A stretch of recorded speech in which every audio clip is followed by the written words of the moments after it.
Alloy rim में upgrade करना है और वो चाहते हैं कि जो स्टैंडर्ड टायर है गाड़ी में, या जिस गाड़ी में मेरे स्टील रिम के साथ ये टायर लगा हुआ था, उस केस में बाकी 3 डायमेंशन मैंने बताया, जो टाइट करने वाले होल्स हैं वो मैच करने चाहिए, डायमीटर और रेडियस मैच करना चाहिए, और साथ साथ उसका विड्थ पे जरूर ध्यान दें, नहीं तो ना चाहते हुए आपकी क्वालिटी खराब हो जाएगी, राइड क्वालिटी, और ना चाहते हुए आपको टायर बदलना पड़ेगा, या टायर नहीं बदलेंगे तो डिस्प्यूट होगा, वो बोलेगा कि मैं रिम तो पुराना हो गया, मैं लूंगा नहीं। तो ये सब चीज़ों से बचने के लिए जरूर ध्यान दें, जो कि ये बहुत कॉमन समस्या है। पिछले दिनों हमने स्टील रिम्स और एलॉय रिम्स के बारे में विस्तार से चर्चा की थी। आज का विषय है कि अगर किसी के पास गाड़ी है और स्टील रिम्स है तो उसको अपग्रेड कर एलॉय रिम्स में अपग्रेड करना चाहते हैं तो उनको क्या कुछ करने की जरूरत है। बहुत बहुत स्वागत है अशोक जी।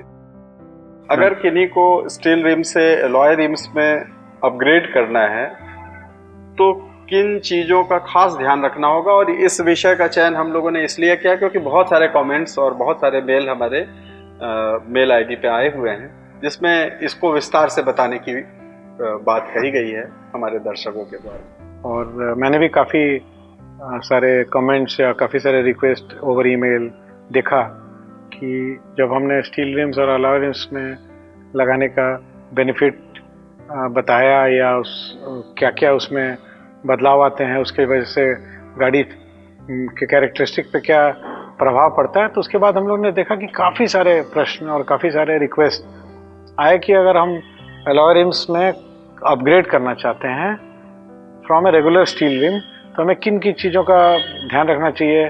कितने बार तो ये भी देखा गया कि लोगों ने बोला कि मेरे पास ये मॉडल की गाड़ी है, ये वेरिएंट है, इसमें कौन सा रिम लगाना चाहिए। सैद्धांतिक तौर पे हम उनको ये बता सकते हैं कि अलॉय रिम जब आप अपग्रेड करना चाहते हैं स्टील रिम से तो किन किन चीज़ों का ध्यान रखना ज़रूरी है, क्योंकि लगने को हो सकता है अलॉय रिम लग भी जाए, बट अगर वो प्रॉपर डायमेंशन का नहीं है, किस चीज़ का ध्यान रखना है, अगर वो नहीं है तो हो सकता है कि उनके गाड़ी के ड्राइविंग कैरेक्टरिस्टिक्स में और जो राइड क्वालिटी है उसमें उसके वजह से फ़र्क पड़ सकता है। तो हमेशा की तरह मैं चाहूँगा कि इसको विस्तार से हम लोग डेमो के माध्यम से, जैसा कि हम लोग हर बार करते हैं, ताकि हमारे दर्शकों के लिए काफ़ी आसान हो जाए इसको समझना कि इसका सिद्धांत क्या है और क्या चीज़ का ध्यान रखना चाहिए अगर हम स्टील रिम से अलॉय रिम पे अपग्रेड कर रहे हैं।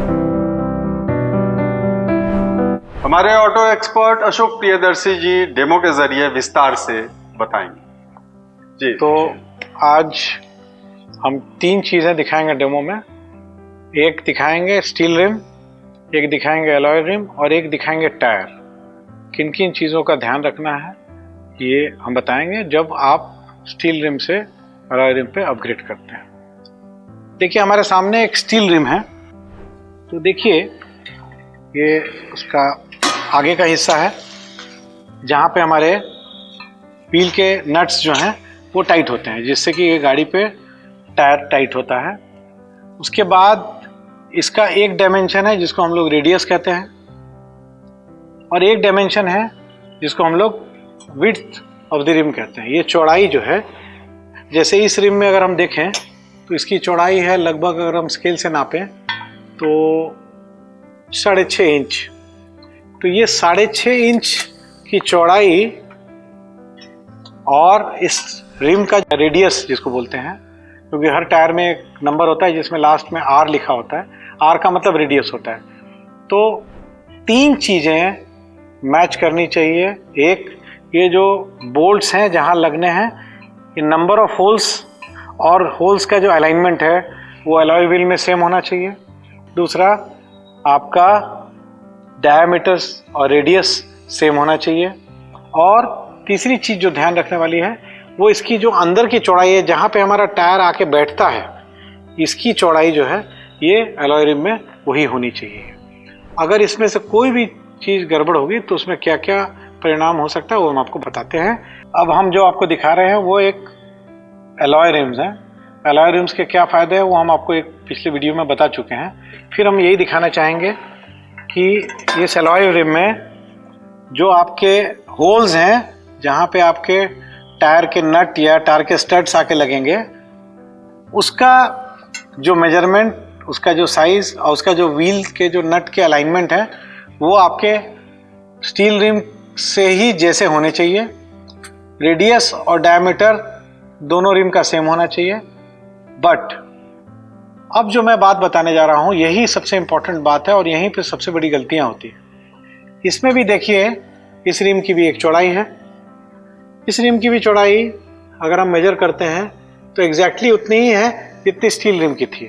हम आपको स्टील रिम भी दिखाते हैं। अगर हम इसको साइड से देखें तो आप देख पा रहे होंगे, हमारे दर्शक देख पा रहे होंगे कि इसकी चौड़ाई और इसकी चौड़ाई बराबर है। ये स्टील रिम है, ये अलॉय रिम है। तो हमने पहले बता दिया आपको कि इसके जो होल्स हैं सेंटर में, जिसमें टायर, जिसके मदद से हमारा जो व्हील है वो गाड़ी में टाइट होता है, उसकी अलाइनमेंट, डायमीटर और रेडियस ऑफ द रिम, और मोस्ट इंपॉर्टेंट ये विड्थ है। गलती कहाँ हो जाती है शक्ति जी कि अमूमन टायर हम लोग, मान लीजिए कि ये 15 इंच का है रिम, तो हम 15 इंच का टायर लगा देते हैं, ठीक है, होल्स भी मैच कर जाते हैं।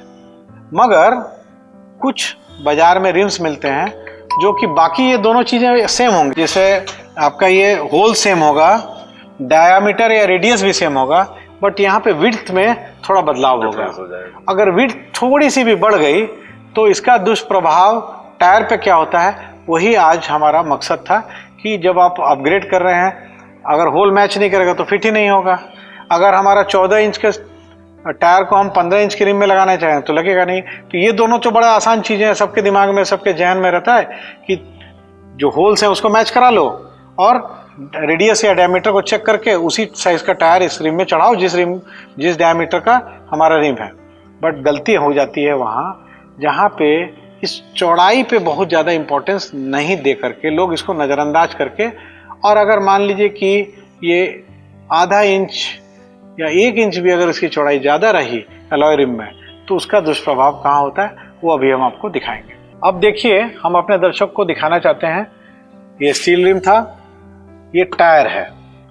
जैसा मैंने आपको बताया, रिम की चौड़ाई का क्या इंपॉर्टेंस है और इससे राइड क्वालिटी पे क्या असर पड़ता है, इसको जानना हमारे दर्शकों के लिए जरूरी है, क्योंकि बाकी जो दोनों डायमेंशन है, रेडियस, डायमीटर और व्हील का सेंटर, होल्स का सेंटर होना, उसके बिना तो लगेगा ही नहीं। मगर अगर गलती से हमने ध्यान नहीं दिया और बेचने वाले ने थोड़ा ज़्यादा चौड़ाई वाला रिम बेच दिया, फिट भी हो जाएगा शक्ति जी, यही टायर लग भी जाएगा उसमें। इसको आज के संदर्भ में रेडियल टायर कहा जाता है। अगर हम 30-35 बरस पहले की बात करें तो हमारे देश में जितनी गाड़ियां बनती थी उसमें रेडियल टायर नहीं होता था। तो रेडियल टायर जब नहीं होता था उसको, नॉन रेडियल टायर को क्रॉस फ्लाइट टायर बोला जाता था। उसमें क्या होता था शक्ति जी, ये जो वॉल है, ये जो साइड वॉल है जिसमें ये गोलाई देख रहे हैं आप, वो क्रॉस फ्लाइट टायर में वही गोलाई काफ़ी कम होती थी और वो लगभग सीधा होता था। मतलब ये जो कर्वेचर देख रहे हैं, ये कर्वेचर नहीं होकर के वो सीधा रहता था। कि कोई चीज़ अगर ऐसे है तो जब खराब सरफेस में गाड़ी चलेगी तो ये भी तो थोड़ा सा फ्लेक्सिबल होगा। बिल्कुल। इसके चलते हमारा राइड क्वालिटी में थोड़ा कुशन इफेक्ट आएगा, थोड़ा राइड क्वालिटी बेटर होगी। तो ये गोलाई, ये जो कर्वेचर है या जो एंगल की गोलाई है, ये गोलाई तभी मेंटेन हो पाएगी जब हमारा रिम का, जो जिस रिम से हम अपग्रेड कर रहे हैं उसकी जो विड्थ है, जो हमने अभी दिखाया, वो विड्थ बराबर हो। अगर विड्थ ज़्यादा होगी उस रिम की, जो अमूमन गलती लोग करते हैं, और हमारे अनुभव से हमने बहुत सारे केसेस ऐसे देखे हैं, तो अलॉय रिम लगा लिया और उनको टायर बदलने की इच्छा नहीं थी। वो चाहते थे जो मेरा स्टैंडर्ड टायर है उसी टायर पे मेरा अलॉय रिम उसी साइज का अपग्रेड हो जाए।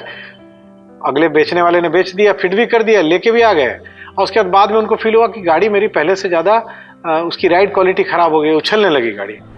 तब देखा गया क्या ध्यान से कि जस्ट बिकॉज वो रिम जो था, अलॉय रिम, उसकी चौड़ाई ज़्यादा थी, तो ये जो टायर था, ये जो गोलाई है शक्ति जी, अब ये जो पोर्शन है ये जाके रिम में बैठ रहा है और इधर भी बैठ रहा है ये वाला पोर्शन, ठीक है। अब हमने क्या किया कि रिम जो लगाया वो थोड़ा चौड़ा लगा दिया, तो ये पोर्शन जो है, ये पोर्शन जहां बैठ रहा है, ये इसकी टेंडेंसी होगी बाहर आने की, ये ऐसे बाहर आ जाएगा शक्ति जी। अब देखिए जैसे ही बाहर आ रहा है इसका ये गोलाई है ना, ये एंगल चेंज कर जा रहा है, ठीक है। जब ये एंगल चेंज होगा तो ये वापस थोड़ा स्ट्रेट होने लगेगा, और जैसे ही स्ट्रेट होगा तो इसमें जो फ्लेक्सिबिलिटी, जो कुशन इफेक्ट है वो कम हो जाएगा। तो रिम भी फिट हो गया, अलॉय भी लग गया, सब कुछ हो गया। टायर अब हमने सेम साइज का लगाना चाहा, उसने लालच में, बेचने वाले ने रिम जो है वो थोड़े से ज़्यादा विड्थ वाला बेच दिया, जिसमें कि चौड़ाई थोड़ी ज़्यादा हो। टायर फिट भी हो गया, और बाद में पता चला कि अरे इसके चलते तो ये जो साइड वॉल है हमारी ये तो ऐसे स्ट्रेट हो गई, इसके चलते हमारा कुशन इफेक्ट कम हो गया। तो गाड़ी धप धप धप पटकने लगी, लगेगा कि गाड़ी बहुत, उसका राइड क्वालिटी बहुत ख़राब हो गया। तो ये ध्यान देने की ज़रूरत है। अब उसमें क्या होता है उस केस में, क्योंकि रिम तो वो परचेज कर चुके होते हैं, तो ना चाहते हुए भी फिर उनको टायर भी एक अपसाइज डालना पड़ता है, जिसमें टायर की थोड़ी चौड़ाई ज़्यादा हो, तब जाके उस रिम में बैठे। और उसके साथ और कुछ कॉम्प्लिकेशंस है। अगर आपने चौड़ा टायर भी लगा दिया चौड़े रिम के साथ, तो कई बार गाड़ी का जब टायर को पूरा, आगे का स्टीयरिंग व्हील को पूरा टर्न करेंगे तो एंड टू एंड, जब एकदम एंड में चला जाएगा तो हो सकता है कि वो टायर के चौड़ाई की वजह से वो जाके बॉडी में टच करने लगे। तो इसीलिए अगर आपको, हमारे दर्शकों को रिम, अलॉय रिम में अपग्रेड करना है, और वो चाहते हैं कि जो स्टैंडर्ड टायर है गाड़ी में, या जिस गाड़ी में मेरे स्टील रिम के साथ ये टायर लगा हुआ था, उस केस में बाकी 3 डायमेंशन मैंने बताया, जो टाइट करने वाले होल्स हैं वो मैच करने चाहिए, डायमीटर और रेडियस मैच करना चाहिए, और साथ साथ उसका विड्थ पे जरूर ध्यान दें। नहीं तो ना चाहते हुए आपकी क्वालिटी खराब हो जाएगी, राइड क्वालिटी, और ना चाहते हुए आपको टायर बदलना पड़ेगा, या टायर नहीं बदलेंगे तो डिस्प्यूट होगा, वो बोलेगा कि मैं रिम तो पुराना हो गया, मैं लूंगा नहीं। तो ये सब चीज़ों से बचने के लिए जरूर ध्यान दें, जो कि ये बहुत कॉमन समस्या है। हमने अपने एक्सपीरियंस से बहुत जगह देखा कि लोग डिज़ाइन पसंद कर लेते हैं अलॉय रिम का, अब जो पसंद आ गया वो दुकानदार चाहता है कि उसको बेच लें, और उस समय उनके पास वो पतला वाला, कम मतलब विड्थ वाला रिम है नहीं, फिट भी हो गया, सब हो गया, लग के चला गया, और बाद में पता चला कि ये टायर भी अपग्रेड करने की आवश्यकता थी। तो कृपया करके हमारे दर्शक जो अलॉय रिम में अपग्रेड करना चाहते हैं, ये तीनों डायमेंशन, होल्स का जो अलाइनमेंट है, डायमीटर, रेडियस, और साथ साथ रिम में जहां टायर बैठ रहा है उसकी इंटरनल टू इंटरनल जो डिस्टेंस है उसको जरूर नाप लें स्टील रिम से, और उतना ही साइज का जो अलॉय रिम है वही लगाएं, तो आपको समस्या नहीं होगी। तो एक बार हमारे दर्शकों के लिए बताएं कि कहां से कहां तक मेजर। एक टायर में अगर आप देखेंगे ना शक्ति जी, तो एक इस तरह का नंबर मिलेगा जी, ठीक है। इस नंबर में देखिए 3 अंक है, 165, उसके बाद /70, और उसके बाद R14, ठीक है। तो ये 165 और 70 जो होता है, ये टायर का एस्पेक्ट रेशियो होता है जी, ठीक है। मतलब विड्थ इज टू हाइट, ये हो गया इस एस्पेक्ट रेशियो से, और इसका रेडियस कितना है वही R से बताया जाता है। तो देखिए R14 लिखा हुआ है, इसका मतलब इस पर्टिकुलर टायर का रेडियस 14 इंचेस है, ओके, ठीक है। इसी तरह से हर रिम में वो लिखा रहता है ध्यान से देखने पर, और अगर नहीं भी लिखा है तो सिंपल है, आप एक नॉर्मल जो स्केल होता है, जो इस तरह का स्केल है, उससे आप मेजर कर लीजिए जो आपका जो रिम है, स्टील रिम है, उसका रेडियस और अलॉय रिम का रेडियस बराबर है कि नहीं, और साथ साथ जो विड्थ है उसको मेजर कर लीजिए, तो ये टायर भी फिट हो जाएगा और आपकी राइड क्वालिटी भी खराब नहीं होगी। तो जैसे टायर पे हमने बताया, उसी तरह से रिम में भी देखिए यहाँ पे कुछ अंकित किया हुआ है जी। तो लास्ट में जो 16 है वो इस पर्टिकुलर रिम का रेडियस 16 इंचेस है। जो टायर हमने दिखाया वो 14 इंचेस का था, वो इस रिम के लिए नहीं है, बट जस्ट जानकारी के लिए, वो जो R था लास्ट में R14 था, इस केस में इस रिम में अगर टायर लगाना होगा तो वो R16 टायर इसमें लगेगा, ठीक है। तो ये हो गया आपका। और ये जो आप देख रहे हैं, अगर इससे पहले अगर आप देख रहे हो तो आपका कुछ वर्णित किया गया है जी जी। तो ये जो है ये डायमेंशंस है। तो विड्थ अगर आपको समझने में दिक्कत हो रही है तो सिंपल एक स्केल लेकर के अंदर की दूरी अंदर नाप लें, मतलब यहाँ से यहाँ इसकी दूरी नाप लें, जितनी स्टील रिम में है उतनी ही अलॉय रिम में होगी, तो आपका जो टायर है जो स्टील रिम से निकला है वो आराम से उसमें फिट हो जाएगा विदाउट राइड क्वालिटी को खराब किए जी। बहुत बहुत धन्यवाद अशोक जी। तो रिम को लेकर जो संशय था हमारे दर्शकों को, और जो डिमांड थी कि इसको विस्तार से डेमो के जरिए बताया जाए, तो आज हमारे ऑटो एक्सपर्ट अशोक प्रियदर्शी जी ने विस्तार से बताया कि अगर आपकी गाड़ी का स्टील रिम को आप अपग्रेड करना चाहते हैं और अलॉय रिम लगाना चाहते हैं, तो किन किन पहलुओं पर विशेष ध्यान देने की ज़रूरत है, ऐसे ही कंटेंट को हेड्सअप ऑटो अपने दर्शकों के लिए लाता रहता है। ज़रूरत इस बात की है कि आप हमें कमेंट करें और मेल के ज़रिए जो भी सवाल हो वो हमारे हेड्सअप ऑटो के मेल पर ज़रूर डालें। हमारे फेसबुक और इंस्टाग्राम को भी फॉलो करें। तब तक दीजिए शक्ति प्रकाश को इजाज़त। बहुत बहुत धन्यवाद।